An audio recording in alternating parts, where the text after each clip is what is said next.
Okay, welcome back. We're starting the last panel of the day, and I'm going to introduce Jackie Francis, who needs no introduction, our incoming VCS chair. Professor Francis is an art historian, writer, and curator. She researches modernist and contemporary U.S. art and their historiographies. She is the author of Making Race, Modernism and, quote, Racial Art in America, and co-editor of Romare Bearden, American Modernist. She is the board president of San Francisco's Queer Cultural Center, a resource and site for LGBTQ creative expression. For the academic year, this year, Francis is the Robert A. Corrigan Professor in Social Justice in San Francisco State University's College of Ethnic Studies and Cesar Chavez Institute. At CCA, she is Associate Professor in Visual and Critical Studies, and of course, now Chair of VCS.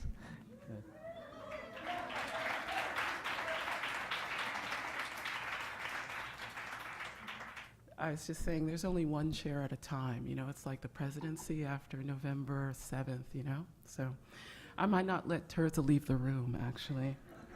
Thank you all for being here this afternoon. We're really excited about this panel, Constructed Territories and Site of Construction. I'm just going to give you very short biographies of each of the panelists so that they can get it going and that we can have time to answer raise questions and raise comments. So our first speaker, Amanda Walters. Her paper is titled Constructing Tropical Paradise, the South Florida Narrative That Stuck. Amanda Walters is a Bay Area artist and writer whose work is focused on the construction of the natural world, simulated space, myth, loss, and narratives of her home state, Florida. She received her BFA from the School of the Art Institute of Chicago and her MFA in studio practice at the California College of Arts. Before moving to California, she worked as an archivist for the Renaissance Society at the University of Chicago. Her work has been exhibited locally and throughout the Midwest.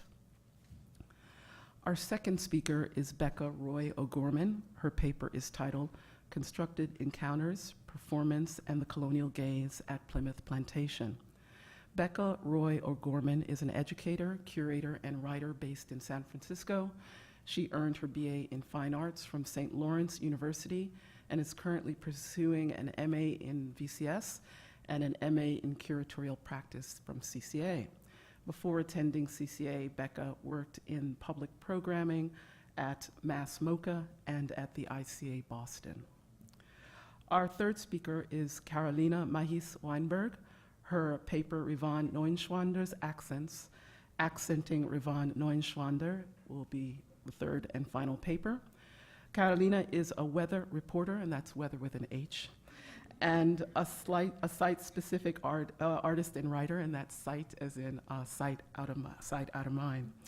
She received her BFA in Fine Arts from the National School of Painting, Engraving, and Sculpture, La Esmeralda, in Mexico City in 2013. Her work has been exhibited in Mexico, Colombia, France, Germany, and the US. Being equally fascinated by theory and practice, she joined CCA's dual degree in Fine Arts and VCS as a Fulbright Garcia Robles, Fonka, Gonait, and Hamaguchi scholar. Grab that. She is enthralled by the inescapability of speaking her own accent, and she is forever committed to continuing exploring and the perplexing condition of accentedness. So please welcome Amanda Walters.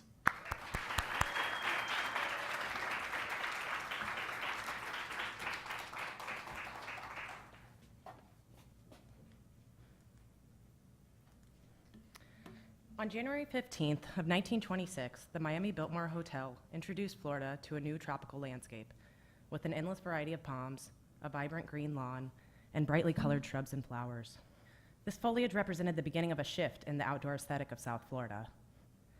The landscape was transforming from the pine and oak forested vistas of the pioneer era into an Eden-esque pantropic paradise.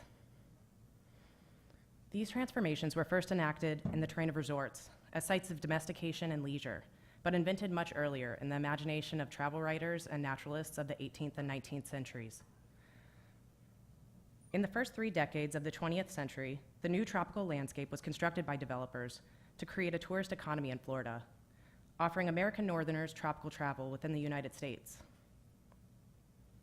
Plants were imported from locations throughout the tropics and combined to create a new singular tropical location, South Florida. The new landscape design was embedded with the colonial rhetoric of the domestication of an untamed tropical culture. These constructions inform the Florida we know today, in which the landscape is presented to visitors and inhabitants as an image of the state's tropical identity. The landscape passes as natural, neutral, normal, non-offensive, non-confrontational, and even native. The use of the landscape as a cultural medium goes unsuspected. Plants don't say anything, they just are. But in fact, they do say something. These plants in particular narrate a history of the colonization of the tropics through a spatial temporal simulation. The transition from pine to palm marked the death of the frontier fantasy in Florida and the birth of the fantasy of the state as a pantropic Eden. The fantasy of the pioneer was formed around the found landscape. The consistent backdrop of this phase was the pine. The pine operates as a sign of the projected identity of Florida as a wild and uninhabited frontier. The pine tree demonstrates a nature untouched by civilization. It's the pine tree that the settler chops down with the axe. It's the pine tree that's used to build the log cabin. And it's the pine tree that's used to build the fence that protects the pioneer's property. When clearing the land for the Biltmore Hotel and planned community of Coral Gables that surrounds it, landscape architect Frank Button and developer George Merrick retained small hammocks of the original pine, seen here in the distance and in the foreground on the right, to preserve a portion of that fantasy. The pioneer era became a story of a primitive and pre-modern Florida, and only through the distance that narrative creates could the pine tree fit into the new identity that the region was developing. Prospective developers moving to the state at the turn of the century saw the palmetto palms that dotted the pine forest as a symbol of Florida's tropical potential and expanded its impact by adding variation to its palm populations. Palm trees became a state obsession.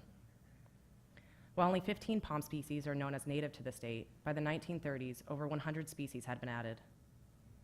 The palm tree had already been designated as an iconic symbol of the tropics by travel writers and naturalists of the 18th and 19th centuries. Observing innumerable varieties of palms in tropical travels, the palm became synonymous with the tropics. By increasing the diversity of palm species in Florida, 20th century developers recreated the mythos of the fruitful variation of the actual tropics.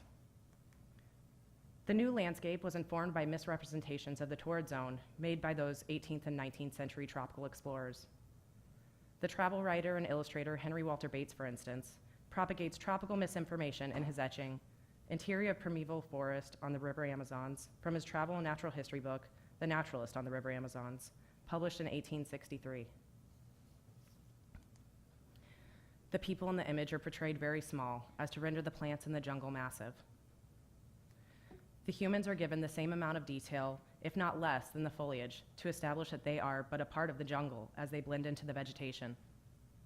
Lithographic and etching processes like this were preferred over photographic representations in 19th centuries, but even after the technology was available, for their ability to manipulate the scene, incorporating plants that wouldn't have existed in those regions, and pushing elements together to create a compelling vista. The inhabitants depicted in these prints were as interchangeable as the foliage, as physical traits of people from one geographic region were portrayed in completely different landscapes. Out of the anxiety produced in those tropical representations came the desire to domesticate and claim that landscape. This 1930s State Department of Agriculture produced advertisement depicting the lawn of a resort foregrounds the state's psychological export, a domesticated version of the tropics, first, and the state's most marketed agricultural commodity, oranges, second. To establish an image of the domestication of Florida's wild landscape, the image depicts a perfect balance between unbridled wilderness and cultivated terrain. The forest perspective draws the focus to the information in the distance, an unkempt forest that surrounds the resort, framing the leisure space and bisecting it from the agricultural space of the orange grove. Seen next to the well-manicured lawn of the resort space, the forest wall is presented as a visually immersive presence of South Florida's untamed nature, but contained to the perimeter for the visitor to enjoy safely in the distance. For a tourist visiting a resort like the one depicted in this brochure, the forest wall would have been more of a representation of a fearful and wild wilderness than the actual presence of such. By the turn of the century, cultural perspectives on wilderness had undergone a shift. In previous eras, wilderness was perceived as wasteland, savage, the realm of Satan, where Moses was lost and Jesus was tested, or more generally, sights to be feared. In the new era, wilderness was sanctified. It was bestowed with grace and fragility and understood as sites in need of protection from civilization. By the turn of the 20th century, fearful representations of nature were nostalgic. And while the forest wall surrounding the resort in the advertisement is actually a forest wall, preserved while the surrounding areas were cleared and developed, its purpose is for entertainment. But, as a site of entertainment, the landscape is imbued with the ideology of the culture that constructed it. Each depiction of plant life within the resort reinforces the psychological and atmospheric conditions they were selling, the domesticated form of a dangerous tropical paradise. No, Florida is a domesticated revision of Bates' print. The mythologized landscape of Bates' print is offered to its viewer as scientific research and a fact of the tropics. The No Florida brochure convinces its viewer of its factuality with its label. No Florida tells us Florida is a fact, the landscape is a fact, and this is insisted upon through its repetition. No Florida, no Florida. The name offers Florida to the visitor as a botanic exhibition of natural history that follows the footsteps of scientific research of the tropics from its Enlightenment period predecessors. And like its predecessors, the landscape is a myth. It's a cultural construction offered as a natural history display. Organizing the chaos of Bates' Amazonian jungle into an orderly scene, every position within the lawn of the resort offers a perfectly composed vista. Brightly colored flowers surround walking paths in perfectly symmetrical clusters. Each color rotates in its order, offering a hint of the construct of the exotic that is immediately tamed into the submission of a pattern. Monumental palm trees dominate the composition and dwarf the resort guests. Wandering in a contour along the drive, they offer just a hint of wild with their slightly unkempt shag of dried and dead frond. In a show of power over the barbarian palm, the wicker dining set that seats a group of visitors weaves the shaggy palm detritus into a perfectly structured grid. All are surrounded by the closely shaved sprawl of the great lawn that allows for panoptic views from any position within the resort grounds. Visitors can sip their juice in the shade and enjoy the power of their view. Where the Amazonian people of Bates' etching were relegated to the landscape as dehumanized elements that perpetuate the exotic stereotype of the jungle, the subjects of No Florida are featured prominently, bright, shiny, and white. The humans in both are presented as props, demonstrating how the landscape is used. And both of these uses are imagined by Western illustrators, dictating the narratives of those locations. As props, the relationship between the viewer and the human subjects in each image differ. In the No Florida advertisement, the viewer is meant to identify with the resort guests. In the Bates print, the human subjects are depicted as anthropological specimens from a time long ago in a place far away, demonstrating the myth of European and American superiority. No Florida portrays the future of Bates' colonial dreams, and that landscape fantasy continues to reinforce its survival as it's subsequently repeated in one backyard after another. Through the nature of its pleasurable aesthetics, the simulation shows no signs of stopping. It replicates itself most perfectly in residential landscapes. The aesthetic and vegetative myth is consumed and reproduced over and over again.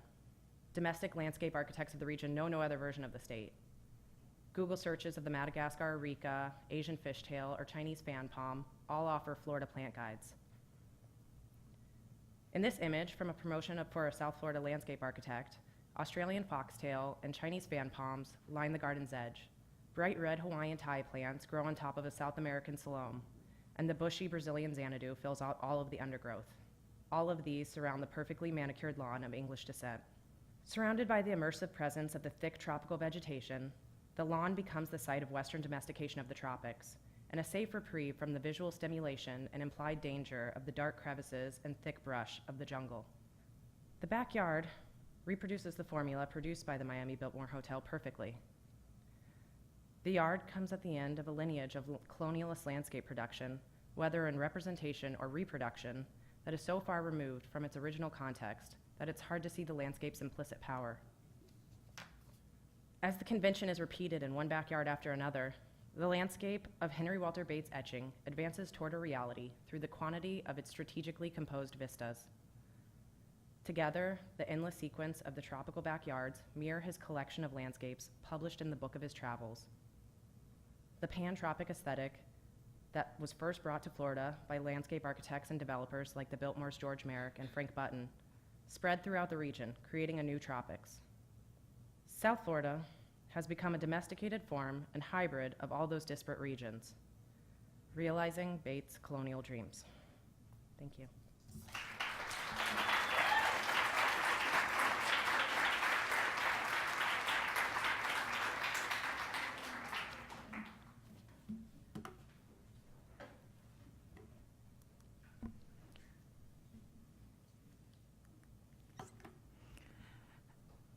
I grew up in Marston's Mills, a tiny landlocked town in Cape Cod, Massachusetts, where I attended public school through the 8th grade. Part of this education included Halloween parades, Thanksgiving pageants, and field trips to cultural sites in the area.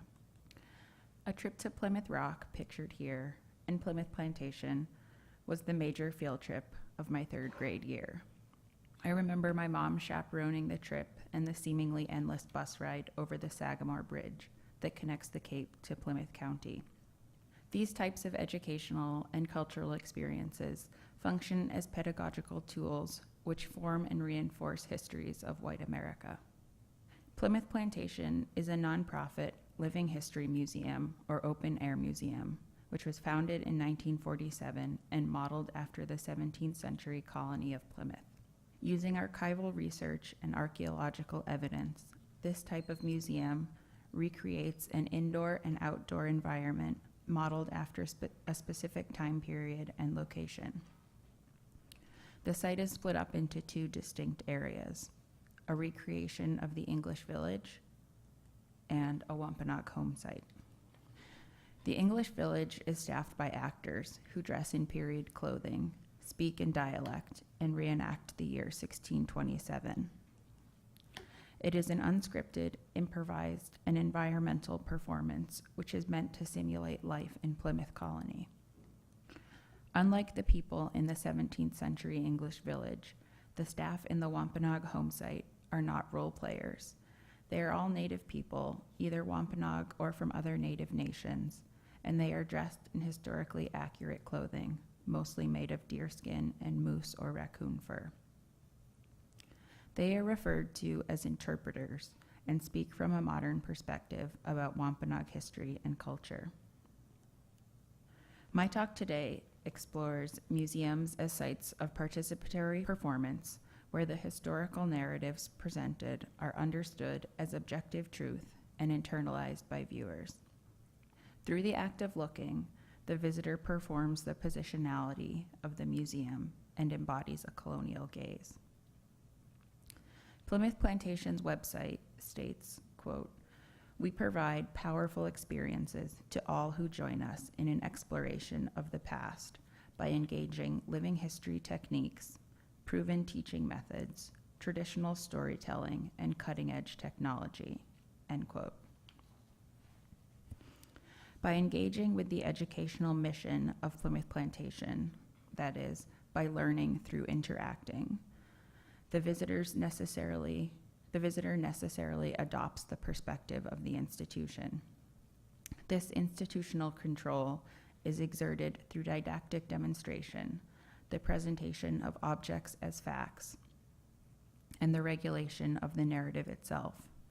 What visitors see and don't see is determined implicitly by this institutional control.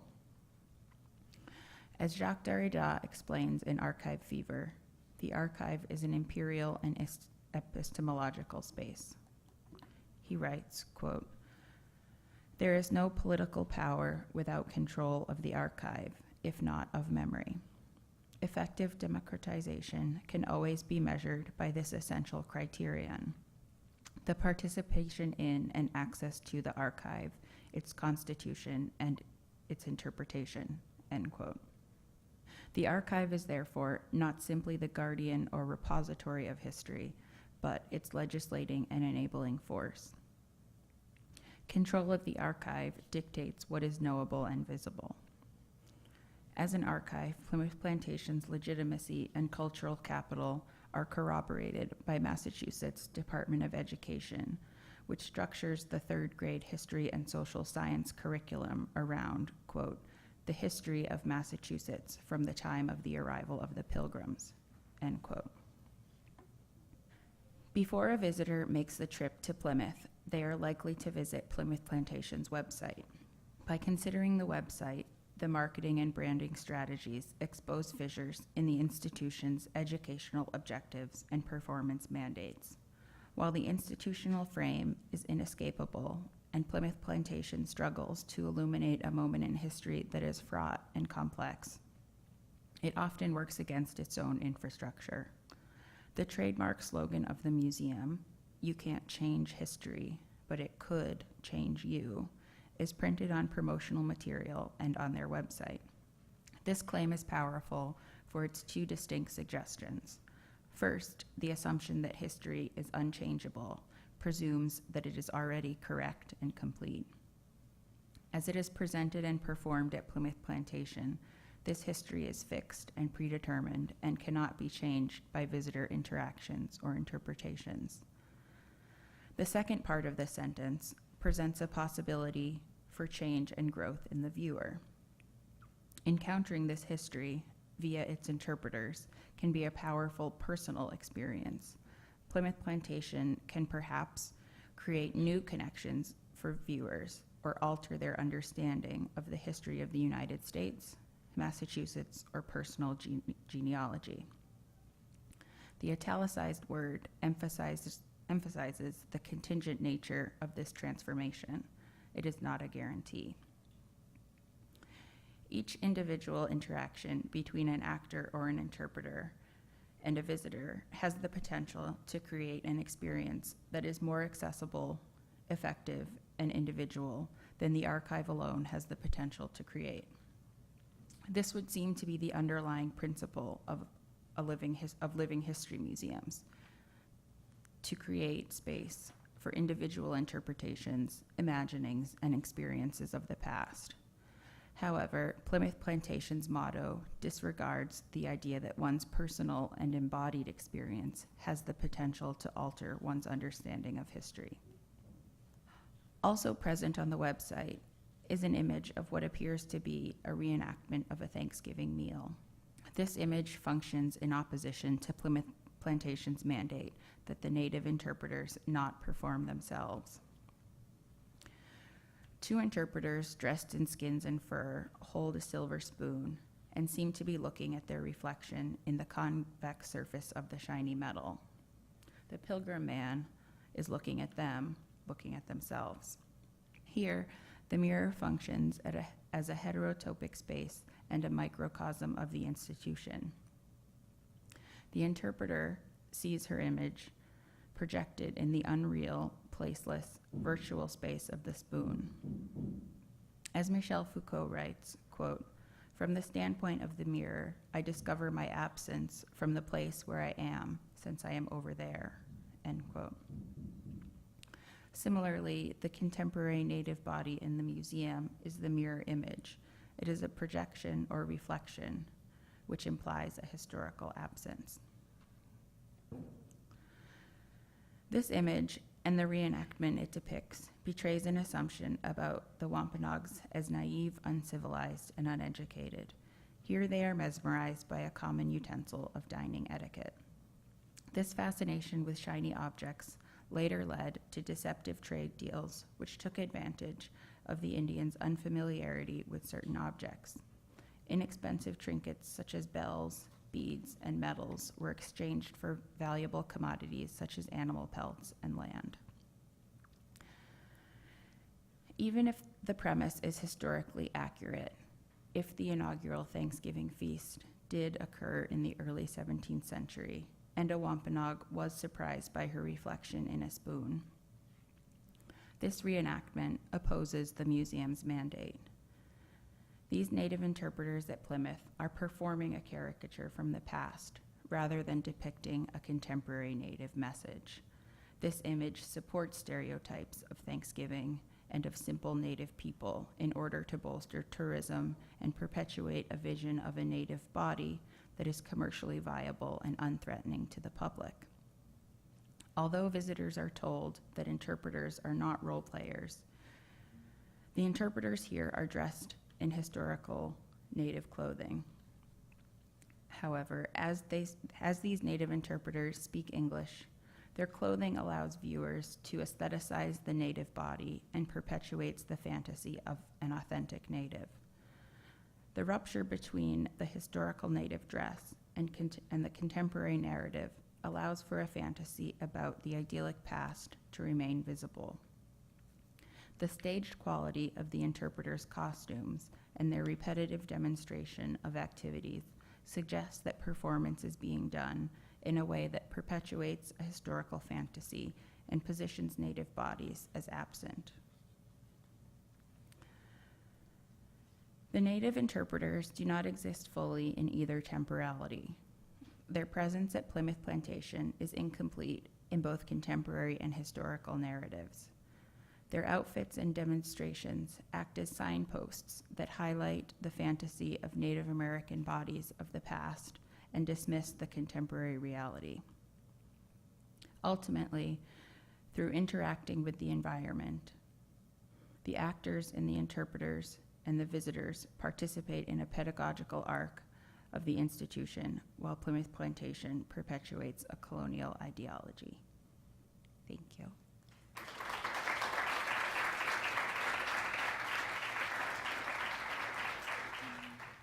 Just a quick parenthetical note. Thank you to every single one of you for being here. Okay. Consider my voice as I speak to you right now. You are hearing two elocutions simultaneously, my words and my accent. You're probably already trying to locate my accent. Where is she from, you ask? The concept of accent I am introducing has made you aware of the process of communication in which we are now inscribed, marking me as a foreigner. For me, the accent is unavoidable, but for you, it is equally unavoidable, because actually my accent exists in your ears. The inescapable accent co-implicates us, foregrounding the context. Here now, you and me, we are both performing my own accent. Expanding from these considerations, in this presentation, I will argue how the accent can also be found in the visual arts. This proposition allows reconsidering the co-implicated role of the artist, the viewer, and the context of enunciation in the very construction and display of the accented artwork. This visual accent I am proposing shifts from linguistics into visuality, a fundamental move that turns the accent itself into a foreigner, a migrating stranger. I will look at the work of artist Rivan Neuenschwander through this framework. Watch and listen to how the accent is operating in her 2010 video, Sunday. 0-0 Alemanha pressionando o Brasil, Ramelow de posse da bola. Brings para Bert Schneider. Daí para Jeremias. Close aparece para receber pela meia direita. Caminha pela grande área brasileira. Schneider, Hamann, bote a Close, Neuville.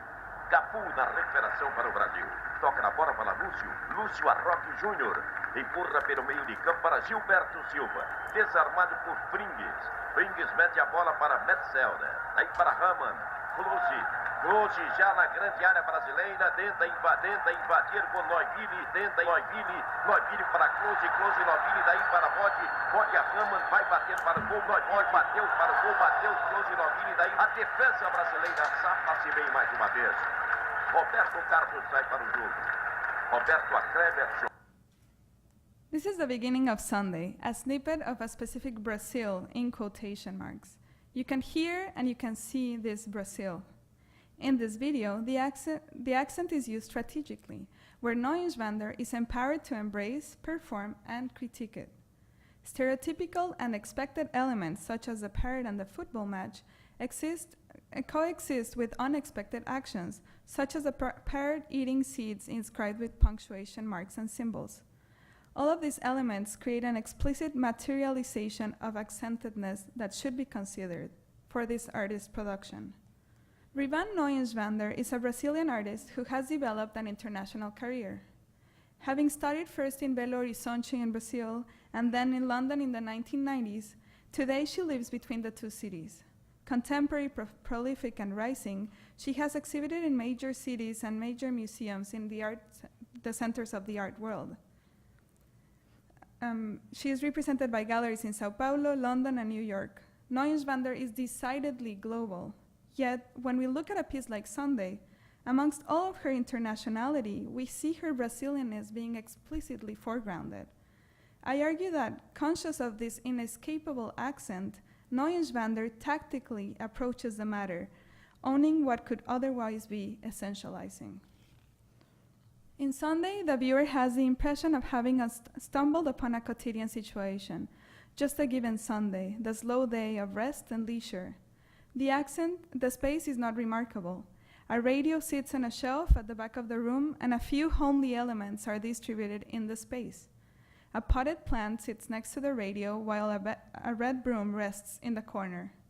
In the foreground is a green Amazon parrot perched on a branch in an open cage. The radio inundates the scene with a narration of a football match, while the parrot simply eats. Suddenly, a close-up to the parrot's beak breaks the sense of the quotidian familiarity. These are not just any seeds. They have been inscribed with punctuation marks and symbols. This unexpected detail in such an expected environment suddenly disorients the viewer. When one might have thought that the parrot was operating as a ventriloquist, now it becomes clear that the voice is not coming from the parrot.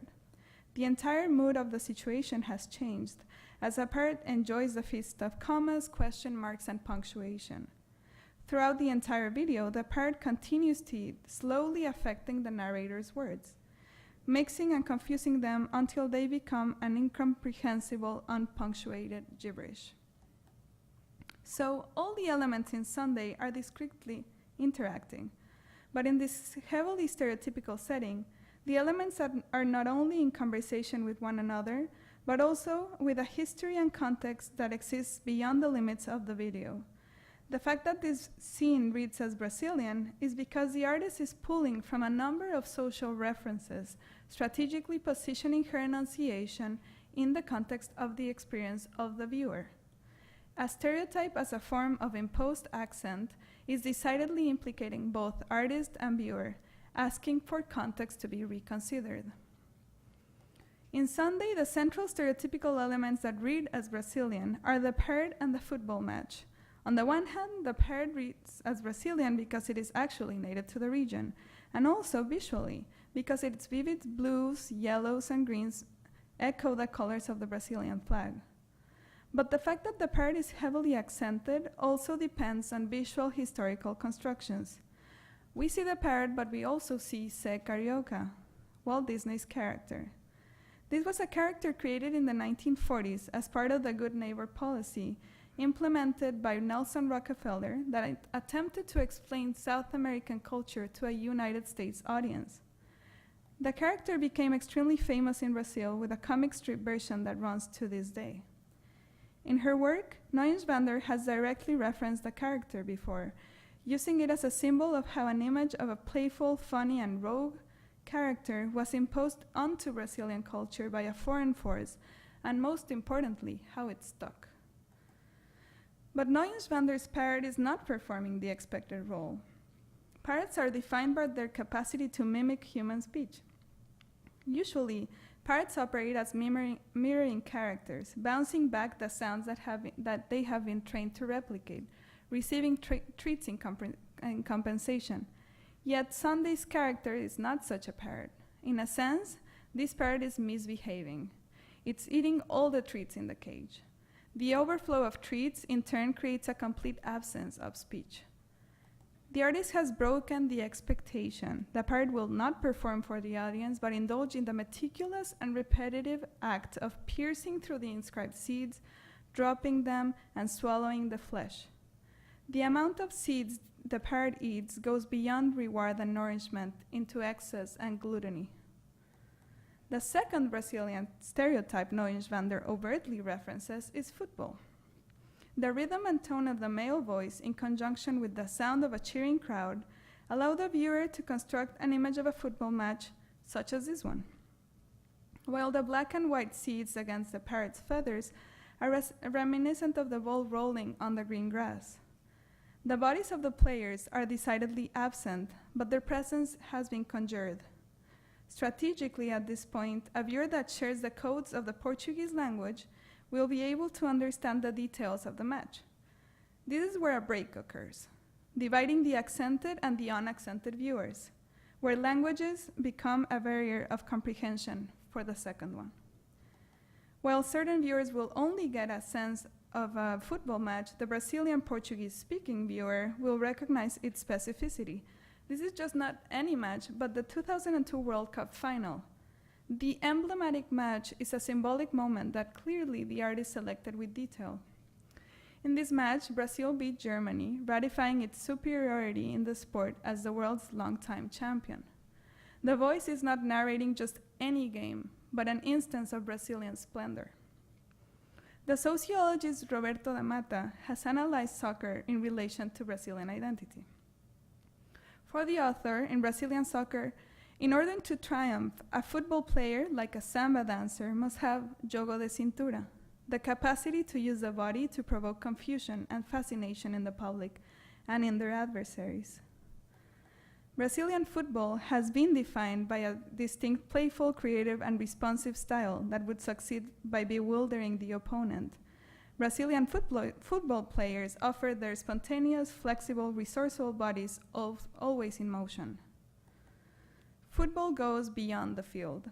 As sociologists understand, it is a performance of culture. In Sunday, Neuenschwander is performing a conceptual jogo de cintura, this play of the hips that is a tactical performance of culture. Her movements are at the same time like dancing samba, dribbling a ball, but also repositioning herself against an essentializing adversary and breaking through. In her video, every action is strategic. Neuenschwander has created a moment of viewership where the audience becomes aware of their own sense of individual belonging or not belonging to the context. What is the audience's accent? The viewers become aware of their standing in relation to the work. By implicating the audience to this degree, the artist has made evident that viewing itself is also an act of participation because viewing is performative. In Sunday, Neuenschwander is denying the human body, replacing it with the voice of a narrator and the parrot that refuses to speak. Other elements hint towards a body that has recently left the space, the broom resting in the corner, the radio playing, the careful inscription on the seeds, become tangible echoes of the artist's hand, editing, staging, constructing, directing, cutting. The fact that the game was played 8 years prior to the making of the video is another evidence of the construction of the image. Sunday insists on its being a delicate, constructed gesture. Neuenschwander marshals a series of subtle rhetorical maneuvers from the artist to the viewer, eventually turning the stereotypes around and conveying a critical message. By pointing at the mechanisms in which images are constructed and culture is performed, Neuenschwander is offering accented viewers a possibility of dislocation from within. She will be the expected Brazilian artist, she will give us the playful part and the football game, but in doing so, she will propose that even the smallest of details are a space where the viewer is implicated and where culture, history, and power reside. In Sunday, Neuenschwander is offering a way to navigate these suffocating structures skillfully and pleasingly, proposing at the same time both a bewildering sequence of stereotypical images for one viewer and a liberating strategy of response for another. Neuenschwander brings the unexpected inside the familiar, demonstrating that powerful critical rupture has to come from within. Thank you.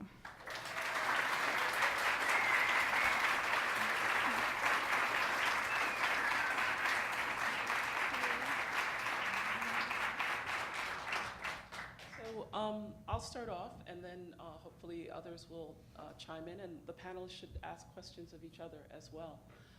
I really love that this session was called Constructed Territories, Sites of Construction, because constructedness and construction are two of my favorite words, and I really like the way you talk about deconstructing, or to give Derrida a break, you're really talking about demythologizing. There's so many people who say he doesn't mean deconstruction in the way that we use it in a popular way, but he's not here to defend himself anyway, so it doesn't really matter. So, in a way, you are the bodies who are demythologizing, and you could have, in ways that you do implicitly, because so much of what you presented today was about your own experience, your own history in Florida, your own history in Massachusetts, your own history as a Mexican. And I just wanted to ask you if you could say more about the bodies who, unlike what you're doing, do not problematize construction, do not have critique of construction, and how papers like yours could perhaps be bridges to getting that process going with people.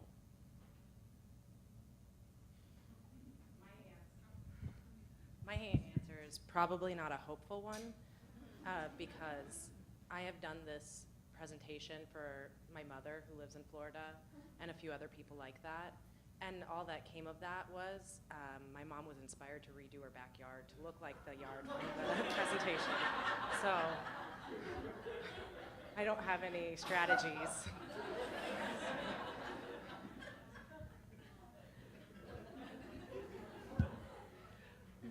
Yeah. Well, thank you for your questions. Thank you both. You're amazing. I think, for me, clearly, talking about accentedness became a way to understand my presence in this country, especially in the current political situation. But I think it's more what VCS does, which is actually provide language. Not repair anything, just give us language to talk about the problem. And I think maybe just the accent as a term, or offering all these methodologies to reconstruct the myth, or deconstruct the mythologies. I think at least it's providing us a way to point at things, or just like naming is already an act of deconstruction in my way of understanding. And that's how I saw this process on its own, by itself. But now when I see it together, it's clearly it builds from other voices and from other persons authoring of this text from their own experience. And mostly, it's just giving you language to reconsider how you're standing right here in this room right now in relation to others in this world when you go out to the street. Similarly, I don't have answers to any of these issues, and I mean, I think similarly, VCS does provide the language to identify the ways that these ideologies are embedded as deeply as in our educational system of elementary schools to museums to just educational institutions as a whole. And I mean, the solution would have been not for Columbus not to come over in 1492, but I mean, I guess just finding language to address it, and that's just what's possible. I'll squeeze in one more question. What I think too that we've talked a lot about in VCS, there have been previous projects about this as well, is the way that sight and vision kind of rules paramount in terms of our senses. And I think each of your projects bring that out. And what's interesting, though, of course, is that sight is also a very active, powerful revisioning potential in a way. And I'm just wondering about your audiences and how you think they might revise histories, revive constructed narratives via sight, or, as is the case with each of your projects, a sort of different kind of response in terms of reception. And I'm just thinking about the different tools that you bring to each of your projects. Well, I think in my project, at least, there's this tension between sight, the visible, and sound. And I think that's probably the powerful, usually that sight is where ideologies built more evidently, more tangibly. But for me, the fact that realizing that every time I open my mouth, you know, like these oppressive structures were coming through my own speech, made me aware of how sound I'm thinking about maybe the more tangible experience of a garden, but especially the less tangible experience of the gallery space. And suddenly how maybe being in a gallery, you're like, hey, why don't I understand what that voice is saying, and who am I in relation to that voice? And maybe am I a foreigner to that voice, or why is that voice sounding that way? But especially I see the power of finding spaces beyond the visual to contest, especially in speech. My project addresses sight, but it also addresses performance and the way that as visitors to museum sites, we embody a certain perspective that's determined by the museum. So I don't necessarily, again, have a solution aside from different curatorial models that maybe propose intersectional thematics that address history from various approaches rather than sort of this monolithic event. For my project, I thought a lot about why Florida, like how is this unique to Florida? And then, you know, living in California, I see like mirroring things here and how those are different. And from that, like, comes one way of thinking about like a step out of this, and thinking about like Hollywood and its transparency in the fantasy, and how that is like the polar opposite of Florida, the South Florida landscape, that there's no transparency, that the myth is accepted and seen as having always been there. But in Hollywood, you know, like, this is all an illusion. And then, you know, you realize and accept the role desire plays and all of the narratives that come with that. So I think that's maybe one step. Maybe just to add, I love Amanda's title because it's the fantasy that's stuck, but I mean, the fact that it sticks somewhere, it needs some like land to grow from. So it's this thing that's been imposed but also grows. And that's what I find fascinating about your project, because it goes so, like, you know, it's just a plant, but it's really not just a plant. Thank you. I'm struck by, first of all, everybody's presentations today, but wanted to ask all three of you what the concept of the other means in relation to your projects, if you can answer that.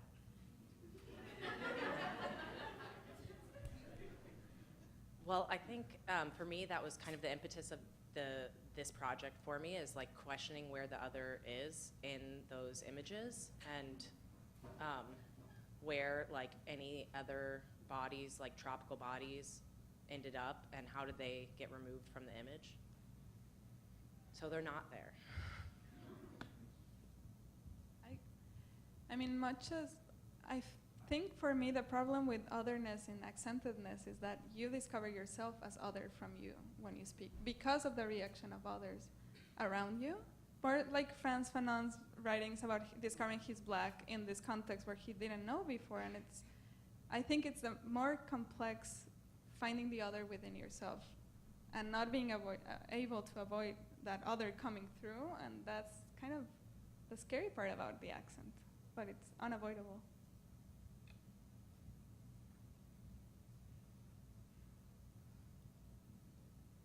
Within my project, I guess the other is the narrative that isn't foregrounded at these sites. So it could be Native American history or whatever other form that takes. Because the narrative that's privileged at sites like Plymouth Plantation is the Pilgrim narrative, and what I'm trying to do is problematize that, the foregrounding of that narrative.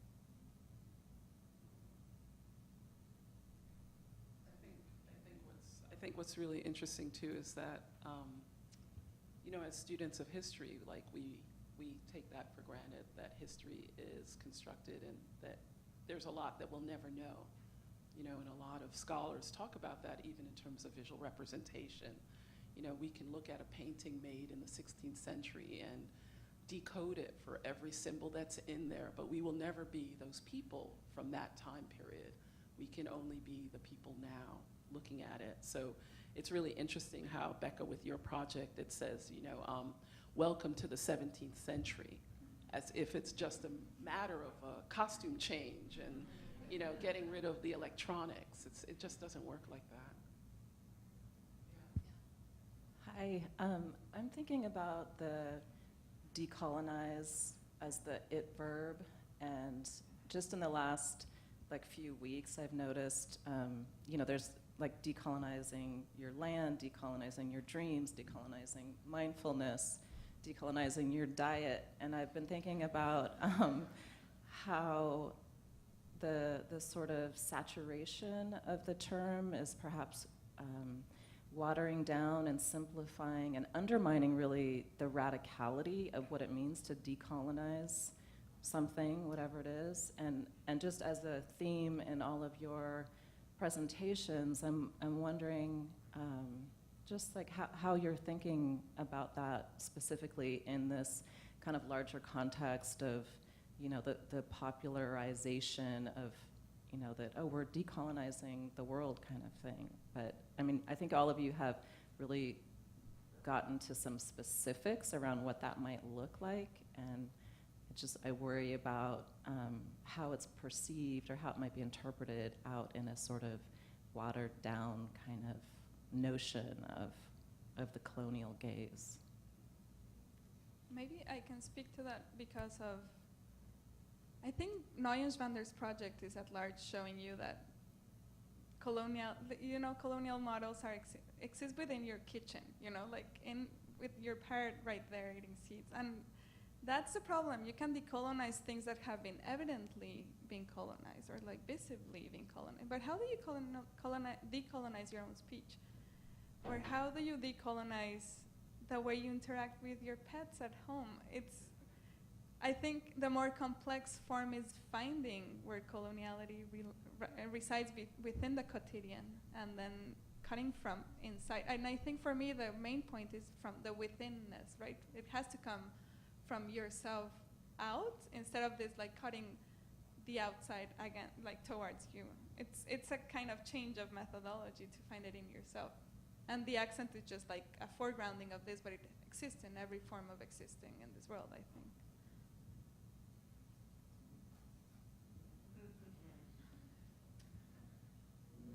I don't know that I have like an answer for that, but I just think about it as the way that capitalism like reappropriates the avant-garde, and every time something weird happens, it gets consumed or absorbed. And this being a mirroring example of that, and I don't know what the answer to the other problem is either. Like just get weirder, and I don't know.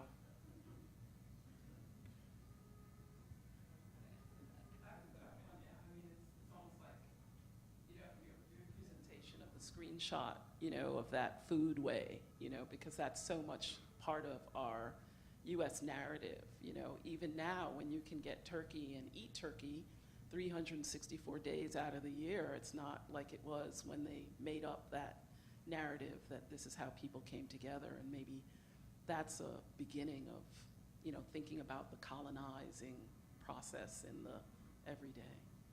I thought there was another hand out here. Yeah, Maylee. Hi, I have sort of an inchoate question for Carolina. So I was listening to your presentation, so the accent is so much about like this inescapable like quality of the self, sort of just like as active marker. And I'm curious about for folks who seem to have that sort of like magical ability to sort of pass through accent, like being able to like when you're talking to somebody and then for me, like I'll suddenly be shocked they speak like 8 different languages and like it sounds like they came from like San Francisco, California. And I don't know if you have any thoughts about like what that sort of like passing how that operates within sort of the schema you've worked through. Like, is it like a kind of like self-policing? Is it a way of like sort of navigating differently, or like, I'm just sort of curious if you had any thoughts about that. Yeah. Thank you for your question. It's part of the more complex question right there. And in the larger thesis, I do analyze what happens, for example, when Neuenschwander goes back to Brazil. Of course, she's been everywhere. You know, like I've told you, she's global. So pretending that it's so simple as if she goes back to Brazil and suddenly she's Brazilian again, that is just a very naive way to approach the problem. And I think it's more like, as you were saying, self-policing, or at least the unaccented person is aware of their power somehow. And you can make that. When I learned French, I promised myself not to have an accent with a very conscious, and I think I forgot already, but I think I accomplished that there. But it's like a self, and then with English, I just cannot avoid it, and I don't know where it's coming from, but I'm speaking it right now, and it's this thing, and it keeps coming, and mostly, I think it's being aware, because you never stop being aware. And I think a lot of bilingual people in this room can attest to that. And it's a constant being aware of yourself and being aware of the context that other people don't, in their own locale, maybe they don't have to address all the time. But it is a very complex problem. Yes, thank you. For the great panel.